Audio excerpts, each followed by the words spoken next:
आइए आज एक सफर पर चलते हैं, एक ऐसी दुनिया में जो शायद हमारी आंखों से ओझल है, पर जिसकी कहानियां सदियों से हमारे बीच जिंदा हैं। सोचिए, ये सिर्फ कोई कही सुनी बात नहीं है। हमारे प्राचीन ग्रंथ एक ऐसे ही लोक का जिक्र करते हैं जो शायद हमसे बहुत दूर भी नहीं, हो सकता है हमारी ही दुनिया के ठीक नीचे मौजूद हो। तो सवाल उठता है, आखिर ये नागलोक है क्या? क्या ये वाकई में मौजूद है? ये सवाल पता नहीं कितने सालों से लोगों के मन में घूमता रहा है। क्या हमारे ही धरती के नीचे कोई छुपा हुआ संसार है, या फिर ये कोई दूसरा डायमेंशन है? चलिए आज कोशिश करते हैं इन्हीं सवालों के जवाब ढूंढने की। तो शुरुआत करते हैं सबसे बेसिक सवाल से। आखिर ये नागलोक है क्या चीज? ये कॉन्सेप्ट आया कहां से, और हमारी पौराणिक कथाएं इसके बारे में क्या क्या बताती हैं? चलिए जरा इसकी जड़ों को समझते हैं। अच्छा, तो हमारे ग्रंथ कहते हैं कि नागलोक कोई मनगढ़ंत कहानी नहीं है, बल्कि ये पाताल लोक का ही एक हिस्सा है। अब ये पाताल लोक क्या है? मतलब हमारी धरती के नीचे की दुनिया, और उन सभी लोकों में नागलोक को सबसे ज्यादा रहस्यमयी और हां, शक्तिशाली माना गया है। जरा सोचकर देखिए, एक ऐसी जगह जहां के महल सोने के बने हैं, दीवारें ऐसे ऐसे कीमती पत्थरों से जड़ी हैं जिनकी अपनी रोशनी है। मतलब वहां अंधेरा होता ही नहीं होगा।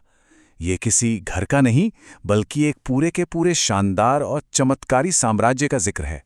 और इस साम्राज्य में रहने वाले यानी नागों की उत्पत्ति की कहानी भी उतनी ही दिलचस्प है। कथाओं के मुताबिक महर्षि कश्यप और उनकी पत्नी कद्रू नागवंश के जनक थे। और कमाल की बात यह है कि जब ब्रह्मांड बन ही रहा था, तभी उन्हें ये खास जगह, ये नागलोक रहने के लिए दिया गया। तो ये सिर्फ उनका घर नहीं था, बल्कि ये रहस्यों और जबरदस्त शक्तियों का एक सेंटर बन गया। खैर, ये तो हुई ग्रंथों की बातें, पर सवाल ये है कि क्या ये सब सिर्फ किताबों तक ही सीमित है? आपको जानकर हैरानी होगी कि बहुत से लोग मानते हैं कि हमारी इस दुनिया में, हाँ, हमारी इसी दुनिया में कुछ ऐसी सीक्रेट जगहें हैं जो सीधे नागलोक का दरवाजा है। सबसे पहली जगह है वाराणसी का नागकूप। जी हाँ, भारत के सबसे पुराने शहर काशी में लोग इसे करकोटक नाग तीर्थ भी कहते हैं। और ये कोई आम कुआं नहीं है, बिल्कुल नहीं। वहां के लोग मानते हैं कि इसकी गहराई आज तक कोई नाप ही नहीं सका, और ये सीधा नागलोक से जाकर जुड़ता है। तो यहां आकर ना दो अलग अलग बातें सामने आती हैं। एक तरफ है विश्वास, पुराण, जो कहते हैं कि ये नागलोक का गेटवे है, यहां एक अजीब सी एनर्जी है। और दूसरी तरफ है साइंस, जो इसे बस एक पुराना, बहुत गहरा कुआं मानता है।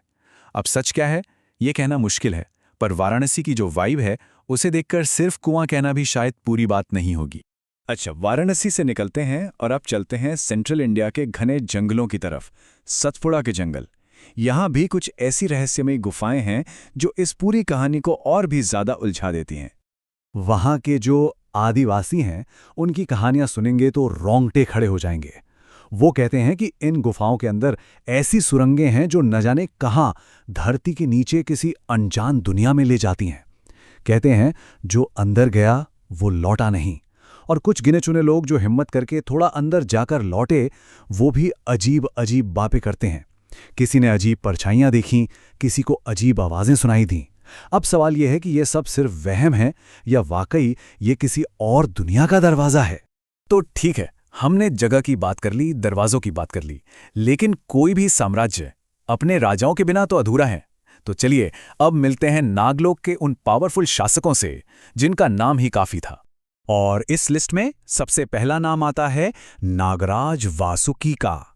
ये सिर्फ नागों के राजा ही नहीं, बल्कि भगवान शिव के भी परम भक्त हैं। हम सब ने उन्हें शिवजी के गले में देखा है। माना जाता है कि नागलोक के असली राजा वासुकी ही हैं, और उनकी राजधानी का नाम था भोगवती, जो सोने और जवाहरात से बनी एक कमाल की नगरी थी। और उनका रोल कितना बड़ा था, इसका अंदाजा समुद्र मंथन की कहानी से लगता है। जब देवताओं और असुरों ने मिलकर समुद्र मंथन किया, तो मंदराचल पर्वत को मथनी बनाया गया। पर रस्सी कहां से आती?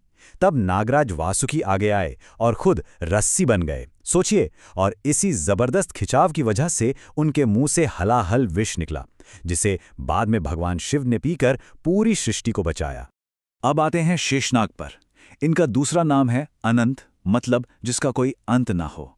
और ये सिर्फ एक नाग नहीं है, ये तो खुद टाइम और इन्फिनिटी का सिंबल है। ये भगवान विष्णु का आसन है, उनकी दिव्य शैया जिस पर वो आराम करते हैं। और उनकी ताकत का अंदाजा लगाइए।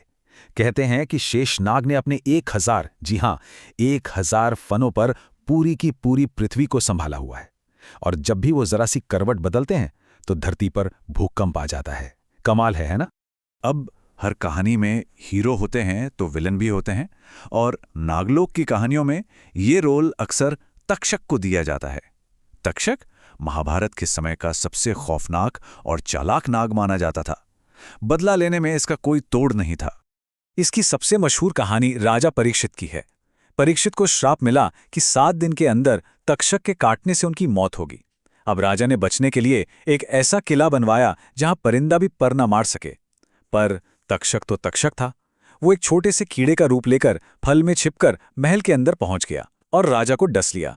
और उसका जहर इतना खतरनाक था कि राजा का शरीर तो क्या, उनका सिंहासन तक जलकर राख हो गया। एक और जबरदस्त नाग था, कालिया। इसका आतंक ऐसा था कि इसने पूरी की पूरी यमुना नदी को अपने जहर से भर दिया था।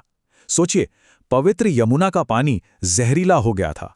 कोई भी जानवर या इंसान पानी पीता तो मर जाता। नदी के आसपास के पेड़ पौधे तक सूख गए थे। फिर इस आतंक को खत्म किया नन्हे कान्हा ने। बाल कृष्ण ने उस जहरीली यमुना में छलांग लगा दी, और फिर उन्होंने जो किया वो अद्भुत था।